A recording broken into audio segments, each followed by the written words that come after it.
Hello दोस्तों, story line wise channel में आपका स्वागत है। आज की हमारी कहानी है अंधविश्वास की बेड़ियाँ। क्या सास को हुआ बहू के दर्द का एहसास, जो कि शालिनी जोली जी द्वारा लिखित कहानी है। अरे पता नहीं कौन सी घड़ी थी जब मैं इस मनहूस को अपने बेटे की दुल्हन बनाकर लाई थी। मुझे क्या पता था कि यह कमबख्त बंजर जमीन है। अरे एक से बढ़कर एक लड़की का रिश्ता आ रहा था। भला बताओ, 5 साल हो गए इंतजार करते हुए, बच्चा न पैदा कर सकी बांझ कहीं की। मेरी सास लगातार बड़बड़ाए जा रही थी। उनके जहरीले शब्द पिघले शीशे की तरह मेरे कानों में पड़ रहे थे। यह कोई पहला मौका नहीं था। उन्होंने तो शादी के दूसरे साल से ही ऐसे तानों से मेरी नाक में दम कर दिया था। सावन उनके इकलौते बेटे और मेरे पति थे। मेरे ससुर बहुत पहले गुजर गए थे। घर में पति और सास के अलावा कोई न था। मेरी सास को पोते की बहुत ख्वाहिश थी। वे चाहती थी कि जैसे भी हो उन्हें एक पोता दे दूं। मैं 2 बार लेडी डॉक्टर से अपना चेकअप करवा चुकी थी। मैं हर तरह से सेहतमंद थी। समझा बुझाकर मैं सावन को भी डॉक्टर के पास ले गई थी। उनकी रिपोर्ट भी बिल्कुल ठीक थी। डॉक्टर ने हम दोनों को समझाया भी था, आजकल ऐसे केस आम हैं। आप लोग बिल्कुल न घबराएं, कुदरत जल्द ही आप पर मेहरबान होगी। डॉक्टर की ये बातें हम दोनों तो समझ चुके थे, लेकिन मेरी सास को कौन समझाता। आए दिन उनकी गाज मुझ पर ही गिरती थी।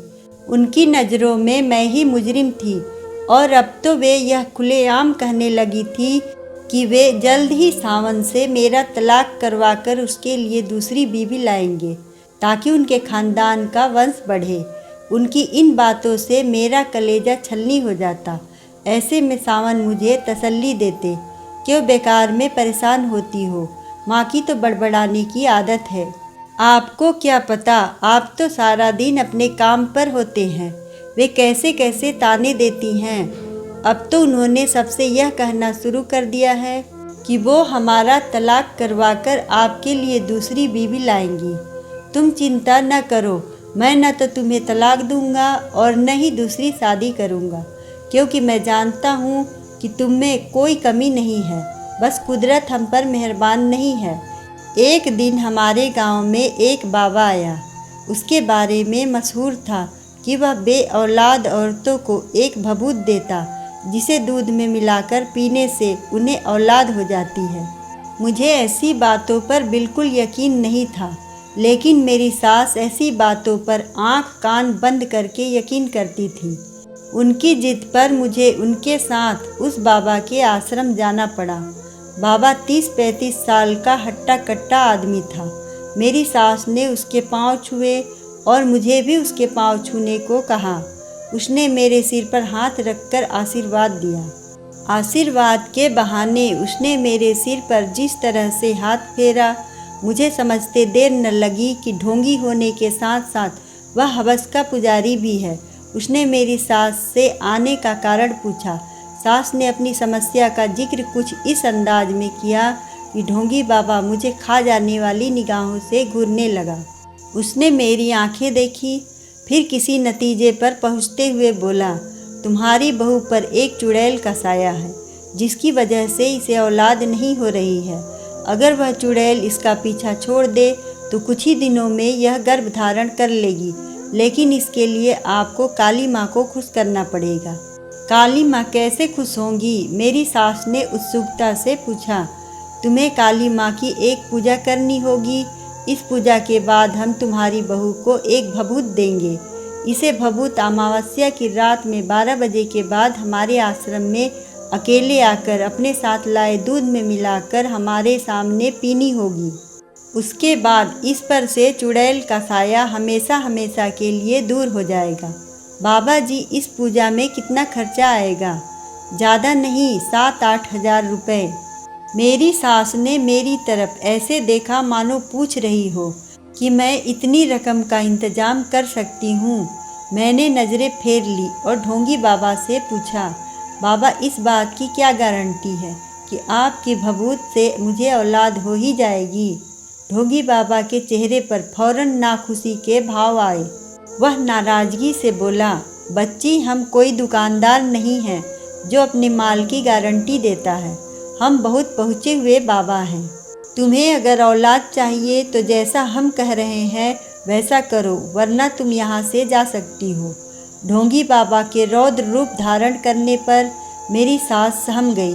फिर मुझे खा जाने वाली निगाहों से देखते हुए चापलूसी के लहजे में बाबा से बोली, बाबा जी, यह नादान है, इसे आपकी महिमा के बारे में कुछ पता नहीं है। आप यह बताइए कि पूजा कब करनी होगी। जिस रोज़ अमावस्या होगी उस रोज़ शाम के 7 बजे हम काली माँ की पूजा करेंगे, लेकिन तुम्हें एक बात का वादा करना होगा। वह क्या बाबा जी? तुम्हें इस बात की खबर किसी को भी नहीं होने देनी है, यहाँ तक कि अपने बेटे को भी। अगर किसी को भी इस बात की भनक लग गई तो समझो उसने अपनी बात अधूरी छोड़ दी। मेरी सास ने ढोंगी बाबा को फौरन यकीन दिलाया कि वे किसी को इस बात का पता नहीं चलने देंगी। उसके बाद हम घर आ गए। 3 दिन बाद अमावस्या थी। मेरी सास ने किसी तरह पैसों का इंतजाम किया और फिर पूजा के इंतजाम में लग गई। इस पूजा में मुझे शामिल नहीं किया गया। मुझे बस रात को उस ढोंगी बाबा के पास एक लोटे में दूध लेकर जाना था। मैं ढोंगी बाबा की मनसा अच्छी तरह जान चुकी थी, इसलिए आधी रात होने पर मैंने अपने कपड़ों में एक चाकू छिपाया और ढोंगी के आश्रम में पहुंच गई। ढोंगी बाबा मुझे नशे में झूमता दिखाई दिया। उसके मुंह से शराब की बू आ रही थी। तभी उसने मुझे वहीं बनी एक कुटिया में जाने को कहा। मैंने कुटिया में जाने से फौरन मना कर दिया। इस पर उसकी भवें तन गई। वह धमकी देने वाले अंदाज में बोला, तुझे औलाद चाहिए या नहीं? अपनी इज्जत का सौदा करके मिलने वाली औलाद से मैं बे औलाद रहना ज़्यादा पसंद करूँगी। मैं दृढ़ स्वर में बोली, तू तो बहुत पहुँची हुई है, लेकिन मैं भी किसी से कम नहीं हूँ। घी जब सीधी उंगली से नहीं निकलता तब मैं उंगली टेढ़ी करना भी जानता हूँ। कहते ही वह मुझ पर झपट पड़ा। मैं जानती थी कि वह ऐसी नीच हरकत करेगा, अतः तुरंत चाकू निकाला और उसकी गर्दन पर लगाकर दहाड़ी। मैं तुझ जैसी ढोंगी बाबाओं की सच्चाई अच्छी तरह जानती हूँ। तुम भोली भाली जनता को अपनी चिकनी चुपड़ी बातों से न केवल लूटते हो बल्कि औरतों की इज्जत से भी खेलते हो। मैं यहाँ अपनी सास के कहने पर आई थी। मुझे कोई भभूत वभूत नहीं चाहिए। मुझ पर किसी चुड़ैल का साया नहीं है। मैंने तेरी भभूत दूध में मिलाकर पी ली थी। तुझे यही बात मेरी सास से कहनी है बस। अगर तूने ऐसा नहीं किया तो मैं तेरी जान ले लूँगी। उसने घबराकर हाँ में सिर हिला दिया। तब मैं लोटे का दूध वहीं फेंक कर घर आ गई। कुछ महीनों बाद जब मुझे उल्टियाँ होनी शुरू हुई तो मेरी सास की खुशियों का ठिकाना न रहा, क्योंकि वे उल्टियाँ आने का कारण जानती थीं। यह खबर जब मैंने सावन को सुनाई तो वे भी बहुत खुश हुए। उस रात सावन को खुश देखकर मुझे अनोखी संतुष्टि हुई, मगर सास की अक्ल पर तरस आया, जो यह मान बैठी थी कि मैं गर्भवती ढोंगी बाबा की भभूत की वजह से हुई हूँ। अब मेरी सास मुझे अपने साथ सुलाने लगी। रात को जब भी मेरा पाँव टेढ़ा हो जाता तो वे उसे फौरन सीधा करते हुए कहती कि मेरे पाँव टेढ़ा करने पर जो औलाद होगी उसके अंग विकृत होंगे। मुझे अपनी सास की अक्ल पर तरस आता, लेकिन मैं यह सोचकर चुप रहती थी कि उन्हें अंधविश्वास की बेड़ियों ने जकड़ा हुआ है।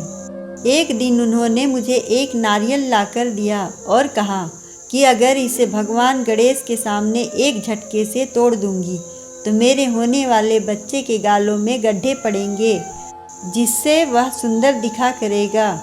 मैं जानती थी कि ये सब बेकार की बातें हैं, फिर भी मैंने उनकी बात मानी और नारियल एक झटके से तोड़ दिया।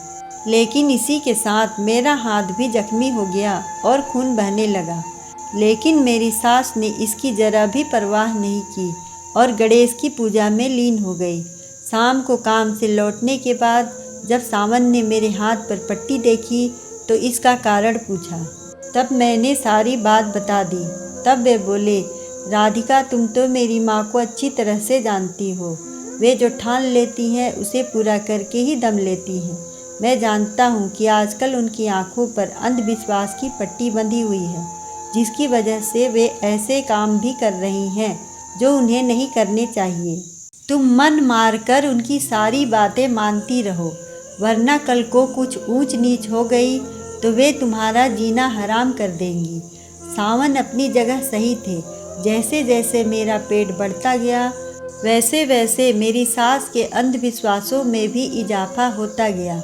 वे कभी कहती थी कि चौराहे पर मुझे पाँव नहीं रखना है, इसलिए किसी चौराहे पर मेरा पाँव न पड़े, इसके लिए मुझे लंबा रास्ता तय करना पड़ता था।